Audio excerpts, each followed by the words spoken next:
I'm going to go out and I've got to do a couple of hours of work in neighboring townships, so I'm warming up the machine. But I was going to talk about something to do with Ukraine again. Though it's funny, you know, like I know the video I put up the other day, they didn't make it visible for quite a while. It sat there pending. And then they did demonetize it right away, but at least they left it up, you know. So they're clamping down on even just talking about this stuff. But I thought there was there's a series of funny things been going on. Besides, I mean, they're really censoring stuff now, they're clamping down. But, you know, the other day, and I'm sure you've seen this on our news media, they were showing this where this island out in the Black Sea, a little bit of a rock, where this Russian warship pulls up and tells them surrender or, you know, we'll start firing. And supposedly the people on the island, they hollered back, you know, go fuck yourself. And then the video ended. Well, after you could hear like a shell exploding, and then the video ended. So then Zelensky, oh yes, the martyrs to the Ukrainian, or to the Ukrainian army. You know, it was funny because, you know, they're going to give them medals, and oh, this was the way to be, you know, go out, you know. So they were the heroes, and this played on our news media, and oh boy, that was, you know. But then the funny thing is, then later I saw where the Russians kind of version of this,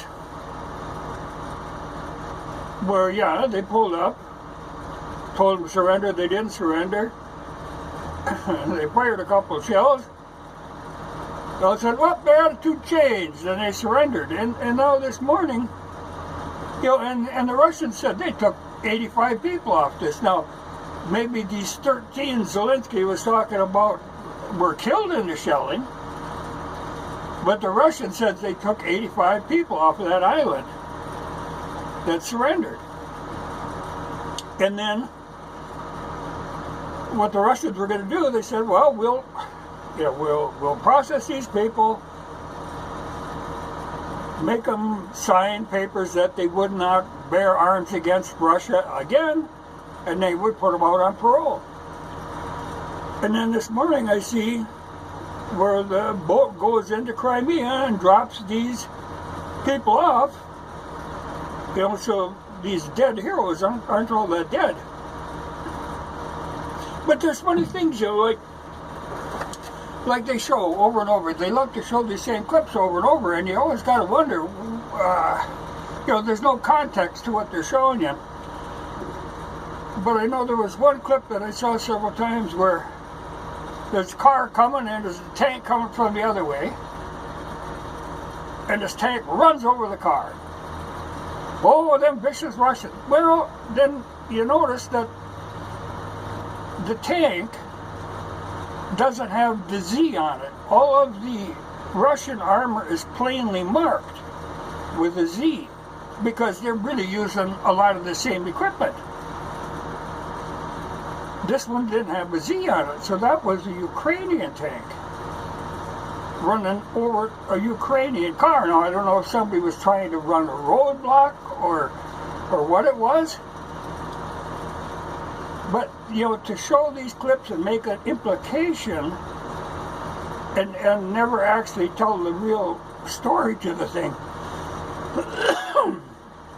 You know, another thing that it was shown several times, out of context again, was this, where this Ukrainian fighter ace was shooting down, he shot down like 6 Russian airplanes. And they had this clip of this fighter ace, and then it turns out, well, no, it wasn't real, it was a clip out of a video game. which is, because I was a little surprised that Ukraine had anything that flew anymore. I thought they took care of that like on the first day. So there's a lot of bullshit going on there. But even, like today again now, Zelensky is saying, oh, no, we don't even want to bother talking anymore. Well, like 2 days ago, he was trying to call Putin, and Putin wouldn't pick up the phone, and he was in great distress, that nobody was talking to him. Well, then the next day he said, well, maybe being neutral wouldn't be so bad. Maybe we could live with that. That's not such a bad deal. Well, then later in the day, evidently our State Department got a hold of him and said, oh, we ain't done doing what we want to do. So then all of a sudden Zelensky kind of went off the grid. And he decided, no, he doesn't want to be diplomatic, but it's kind of funny because it really sounded like, oh, they said that's enough. We'll call our quits here and we'll be neutral. And then this morning I see he's lobbying. He should be able to join the EU, and he's still pushing me. He wants to join NATO, and at the same time the EU and NATO is getting together a rapid response force that they're going to send over into the area. They're really looking for any excuse they can to actually go in there, which is when all hell is really going to break loose, because that's when we really get into the nuclear territory. But they were talking, like at one time there was when the Russians took Chernobyl. They were thinking, oh, we could use Article 5, say that, okay, the Russians are going to let all this radiation out of Chernobyl, and that's going to endanger the neighboring states, so we better go in there and, attack. Well, that didn't pan out. They figured out that any radiation spike came from just tracked vehicles driving past and kicking up dust, so they weren't made. They tried, though. They tried to make that fly, and it just didn't fly. And they said, no, everything's stable. That isn't a problem. But they are looking for reasons to escalate this. And we keep sending in more troops and more, what was like $250 million more again, and a hell of a pile of weaponry. I don't know how they're going to get it in there. They can't fly in. They're going to have to try to truck it in or something. And the odds of getting, because if they try to truck that stuff in and the Russians know that stuff's coming in, they're going to end up blowing up the roads. They left that stuff alone. I keep hearing some people say, oh, they're blowing up bridges and stuff. Well, no. The Ukrainians are blowing some bridges. It's interesting. There's a lot of bullshit going on out there. But there's a lot of fake information. Like on the one where they showed, there was fighting at the train station. At the depot, there was crowds of people trying to get on these trains. Well, gunfire erupted. Well, it was one of the Ukrainian guards there. The crowd was pushing so hard, he fired his gun in the air to get them to back off. But they were implying that the Russians had taken over the train station. And there probably wasn't a Russian within 10 miles.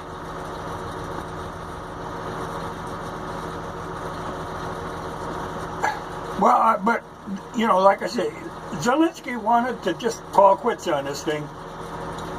But we keep pushing. We don't want to stop. Evidently, we have something in mind that we're going to accomplish. And we're not at that point yet. And I think it's, if we can get a reason to go in there, I think that's what we're trying for. Because after Zelensky was talking terms, the Russians stopped for a day. And they said, okay, well then Zelensky wouldn't say, oh, we'll meet here, we'll meet there, oh, no, and then he went off grid. Evidently he's afraid they're going to kidnap him or some damn thing. It's a funny deal. Like Zelensky was demanding that Turkey close the entrance to the Black Sea. Because that's Turkey's deal. I mean, they enforce that. Well, Turkey said, well, no, we can't, because that is the whole port for the Russian Navy. They have every right to go in there anytime they want.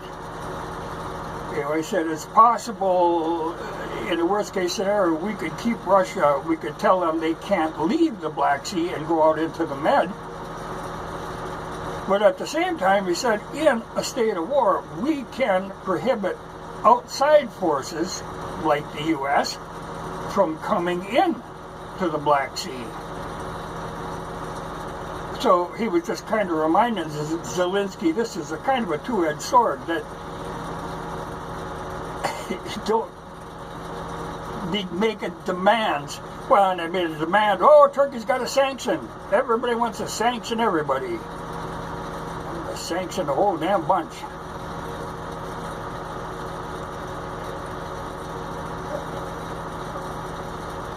I really don't know where this is going anymore. You can't believe anything you hear. At least off our news media, but it's amazing to see all of our news media really cheering for Ukraine in this deal, even like I say, when a lot of this stuff is made up. But they're really promoting it. I guess it's normal in a way people want to root for the underdog in this. But it's funny because they keep saying, oh, they're after Zelensky. They want to get him out of there and put in a Russian puppet. Well, Zelensky is a puppet of the West. Switching puppets. I mean, the guy they had in there before, they had to get him out of there because he wouldn't sign, they were making a treaty with the EU and all this stuff. And at the last minute, he said, I ain't signing that. Well, then he couldn't have him in there. Had to get him out of there, get somebody else in there. So they got Zelensky in there because they figure they can control a little better. Though he was kind of going off reservation when he was talking about calling a halt to this whole operation, but they evidently gave him a talking to because now he's back in the saddle again. But I don't know what we think we're going to accomplish, what the West thinks they're going to accomplish with this. Building it up to a full-blown war. They want World War III. I can see, this isn't unusual. A lot of these countries, their economies are just shambles. Ours is a shambles, though you're not supposed to know that.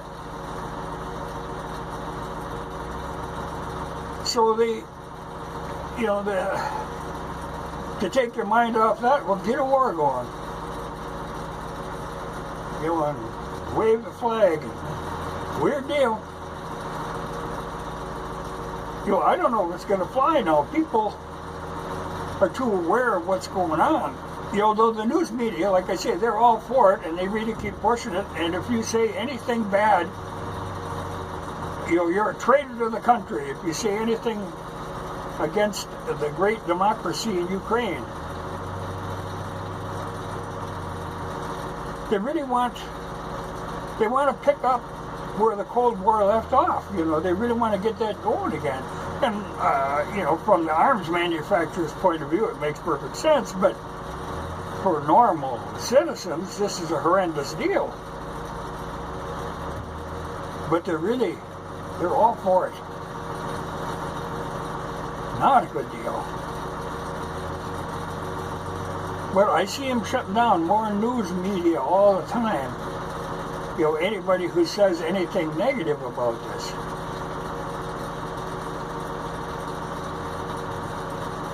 You know, in fact, you know, because like even, like say, I watched some stuff on Fox News that was, you know, they're rooting for Ukraine. You know, the only one who has any hesitation about this, saying it might be a little bullshitty, is Tucker Carlson. The rest of them, they're gung-ho for this. They're just tickled. They're just, I never seen a bunch of people so excited. I guess it gives them something to talk about. They were tired of talking about COVID, which evidently just disappeared. So now they got something new to go on about. You know, and some of these reporters, I mean, they're going to make their careers on this war. I think even Geraldo, I think he'd love to get over there, get on a helmet and act important again. It's worrisome, though. I mean, I like I say, I think NATO is really trying to find any excuse they can. I expect any time, really, that there will be a deployment of chemical weapons, hoax like they did in Syria. That to this day, people think Assad was dropping chemical weapons on his own people, when that was proven to be false over and over again. But if you tell a lie and just stick to it, people never actually come around to seeing the truth in a thing. So it wouldn't surprise me, I mean, because that's something, if they could hoax a chemical weapons thing, like I said, they were trying a little nuclear stuff with the reactor there, but I think the Swedes kind of shut them down on that deal. But chemical weapons, they could work that up some way. You know, they say there's a lot of people running around. You know, we've got spooks in there, no doubt. And there's a lot of people running around with uniforms without insignias on them that are up to mischief. They could be setting us up for it. You know, I thought that was funny, the one, there's this big apartment building, one of the old Soviet, you know, where they threw up these big, and so a missile hits in the middle of this thing. Big apartment building. Now you'd think, oh man, that must have been a hell of a massacre. No casualties. How the hell does that work? You know, did the Ukrainians fire a missile into an empty building? You know, like, we've got all kinds of them empty buildings. The Soviets have got all kinds of them, you know, all over in the Soviet bloc countries. There are those big, they just concrete apartment buildings they slapped up. Is that what they did there? You know, I hope we find out on some of this stuff eventually, but our news media really doesn't look into this stuff at all. They just run it. I mean, they have an agenda. But I don't see the end game here. You know, and they keep saying, Putin wants to get back all of those old Soviet countries. I don't think he has the slightest interest in doing that, but he does want a buffer zone between NATO and him. You know, and another thing I hear all the time, people saying, oh, it's too bad Ukraine gave up all their nukes. Well, Ukraine really never had any nukes. They were Soviet nukes. They never belonged to Ukraine. Ukraine could have never launched them.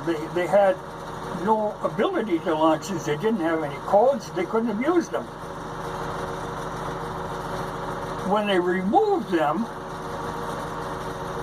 the reason they removed them was they got a hell of a payoff. They made a lot of money to disarm. But like I said, they weren't theirs. So they were dismantled and disposed of. But it's like the same, like say, we got all kinds of nukes all over there, but they're ours. They, like the ones that we have in Turkey, they aren't Turkey's nukes. Turkey can't go selling those nukes. They're ours. And everywhere we put them, we have people, you know, they aren't being run, like Poland doesn't have their people operating those missile sites. That's our people. They aren't Poland's nukes, they're our nukes. So I don't, where people get off the idea that these belong to Ukraine, but I hear that over and over again. Oh, they should have kept their nukes. If they'd have kept their nukes, that thing would have been an ash pit 10 years ago. You know, if Ukraine actually had the ability to fire those nukes, that happened a long time ago. But I think this could very easily escalate to the point of, because, you know, they keep thinking they're going to, Russia is not going to back down in this deal. And if we go in there and start escalating this,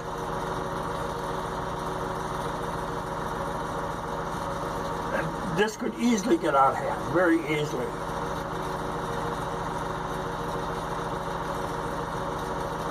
Yeah, well, I'll go do my work and go home.